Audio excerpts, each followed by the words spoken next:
Bismillah, Assalamualaikum warahmatullahi wabarakatuh. Kami dari kelompok 2 kelas manajemen 1C yang beranggotakan pertama saya Muhammad Zaki Azkia Putra, kedua ada Lintang Afriani, ketiga ada Irfan Syauki, dan keempat ada Amira Zahra Aljannah. Kami di sini akan mempresentasikan hasil studi kelompok kami yang mengusung tema Islam dan pengertian sebenarnya. Langsung saja kita masuk kepada materi yang akan kami bahas, dan pembahasan pertama yang akan saya paparkan sendiri ialah fitrah manusia dalam beragama. Menurut bahasa, kata fitrah berarti ciptaan atau peristiwa. Jadi fitrah manusia adalah suatu peristiwa sejak awal atau lahir bersamanya manusia itu lahir. Ketika kata fitrah dapat ditemukan dalam Quran surat Ar-Rum ayat 30 yang berbunyi, A'udzubillahi minasyaitonirrajim. Fa aqim wajhaka lid-dini hanifa fitratallahi allati fataran nasa 'alaiha la tabdila li khalqillah dzalikad dinul qayyim walakinna aktsarun nasi la ya'lamun. Yang artinya, maka hadapkanlah wajahmu dengan lurus pada agama Islam sesuai fitrah Allah, disebabkan Dia telah menciptakan manusia menurut fitrah itu. Tidak ada perubahan pada ciptaan Allah. Itulah agama yang lurus, tetapi kebanyakan manusia tidak mengetahuinya. Kata fitrah Allah dalam ayat ini berarti ciptaan Allah. Juga dapat dipahami dari ayat ini bahwa manusia dilahirkan dengan naluri untuk beriman kepada Allah dan siap menerima Islam dalam hatinya. Manusia menurut fitrahnya telah beragama, mengakui dan membuktikan bahwa Allah adalah Tuhannya. Dan jika seseorang tidak mempercayai kepada Allah adalah Tuhannya dan tidak mempercayai pada tauhid, maka kefitrahan pada dirinya itu tidak diterima begitu saja. Hal ini biasa disebabkan oleh pengaruh lingkungan sekitarnya. Bagaimana sabda Nabi Muhammad SAW, setiap anak dilahirkan dalam keadaan fitrah. Orang tuanya lah yang akan menjadikan seorang Yahudi, Nasrani, dan penyihir. Hadis riwayat Muslim. Manusia adalah makhluk yang istimewa dan unik. Mengapa? Karena manusia memiliki potensi untuk berbuat baik atau buruk. Selain itu, Allah Subhanahu wa Ta'ala telah memberikan kemampuan berakal yang ada di dalam hati seseorang manusia dan dapat membedakan yang baik mana yang buruk. Oleh karena itu, baik buruknya perilaku seseorang tergantung pada hatinya. Bagaimana Rasulullah SAW bersabda, ingatlah, ada segumpal daging di dalam tubuh, jika baik maka seluruh tubuh itu akan baik-baik saja. Namun ketika rusak, seluruh tubuh yang tadi baik-baik saja, maka akan terluka. Mengetahui bahwa itu ialah hati. Hadis riwayat Muslim. Materi selanjutnya akan saya berikan kepada saudari Lintang Afriani. Padanya dipersilakan. Lalu pengertian fitrah manusia dalam beragama yang kedua ada visi dan misi ajaran dan tujuan ajaran Islam. Visi Islam pada hakikatnya melekat pada tujuan jangka panjang ajaran Islam itu sendiri, yaitu mewujudkan rahmat bagi seluruh umat Islam. Sesuai dengan firman Allah Subhanahu wa Ta'ala, tidaklah kami utus engkau wahai Muhammad melainkan agar menjadi rahmat bagi seluruh alam, sebagaimana yang telah tertulis dalam surat Al-Anbiya ayat 107.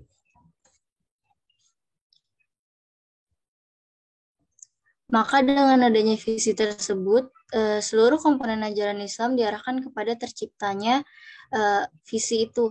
Jadi visi itu harus dihayati, diamalkan, dan dipahami oleh seluruh unsur yang terhimpun dalam suatu sistem agama.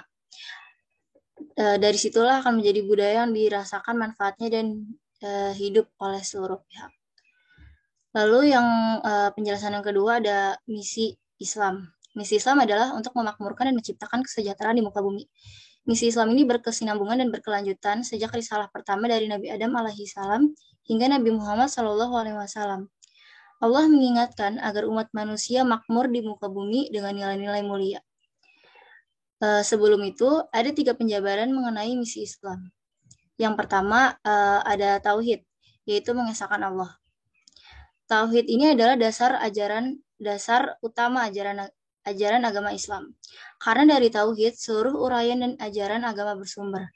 Tauhid itu sebagai pangkal utama menyatukan keyakinan umat dan panduan seluruh tindakan atau perilaku umat.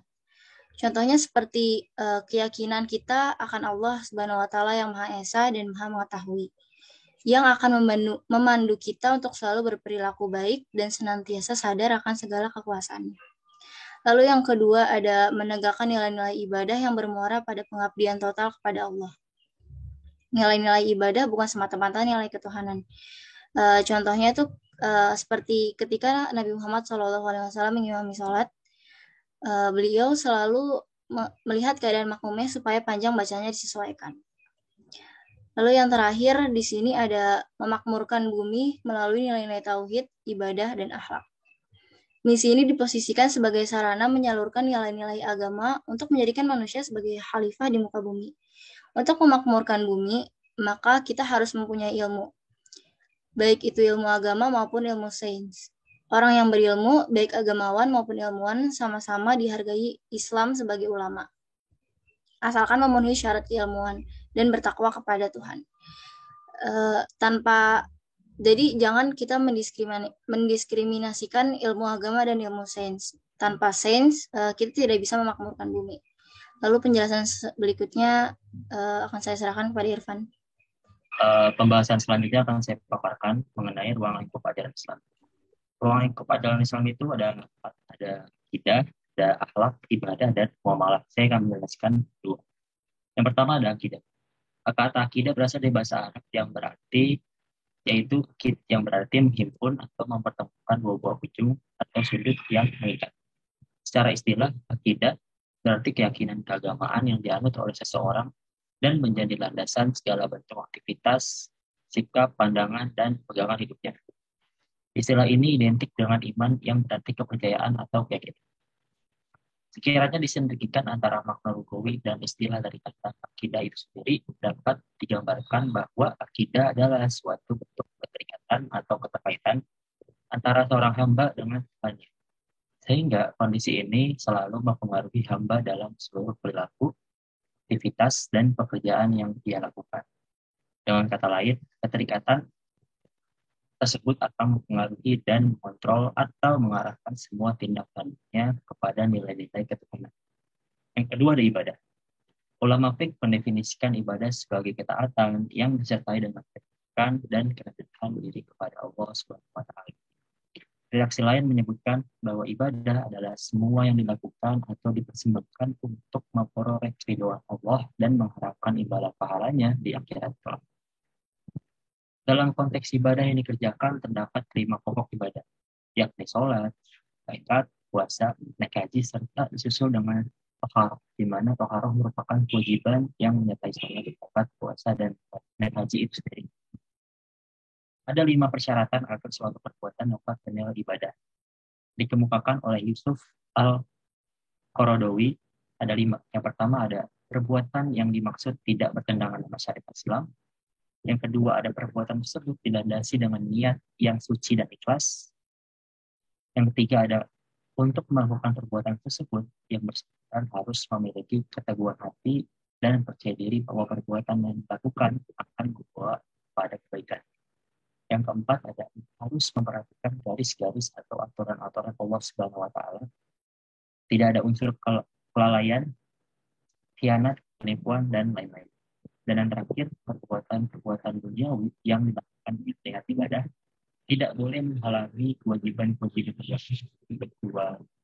Jadi yang membuat diri lalai mengerjakan sholat dan sebagainya. Untuk penjelasan selanjutnya, saya serahkan kepada Saudari Alia.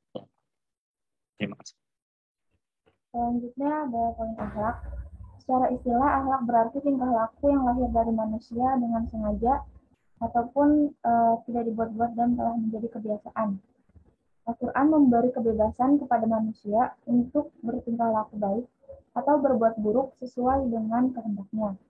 Atas dasar kehendak dan pilihannya itulah, manusia akan dimintai pertanggungjawabannya di akhirat atas segala tingkah lakunya. Di samping itu, akhlak seorang muslim harus merujuk kepada Al-Quran dan As-Sunnah sebagai pegangan dan pedoman dalam kehidupan. Secara garis besar, akhlak manusia terbagi menjadi dua, yaitu akhlak terhadap kholik, akhlak kepada sesama manusia, dan sekitarnya. Selanjutnya ada muamalah. Secara etimologi, muamalah semakna dengan mufa'alah yang berarti saling berbuat. Secara terminologi, kata ini lebih dikenal dengan istilah fikih muamalah, yaitu hukum-hukum yang berkaitan dengan tanduk-tanduk manusia dalam persoalan-persoalan keduniaan. Pengertian muamalah menurut istilah syariat Islam adalah suatu kegiatan yang mengatur hal-hal yang berhubungan dengan kegiatan sesama umat manusia. Adapun muamalah secara etimologi itu memiliki makna yang sama dengan al-mufa'ala, yaitu saling berbuat, yang berarti hubungan kepentingan antar manusia dengan manusia lain. Contohnya itu ada seperti persoalan jual beli, utang piutang, kerjasama dagang, persyarikatan, kerjasama dalam penggarapan tanah, sewa menyewa, dan hal-hal lain sebagainya. Baik, selanjutnya saya serahkan kepada saudara Zaki. Baik, mungkin hanya itu saja yang bisa dapat kelompok kami paparkan. Kafana bihada matlubul afwa minkum idza wajadtum al-khata'at minna akhirul kalam wa billahi taufiq wal hidayah. Wassalamualaikum warahmatullahi wabarakatuh. Waalaikumsalam warahmatullahi wabarakatuh.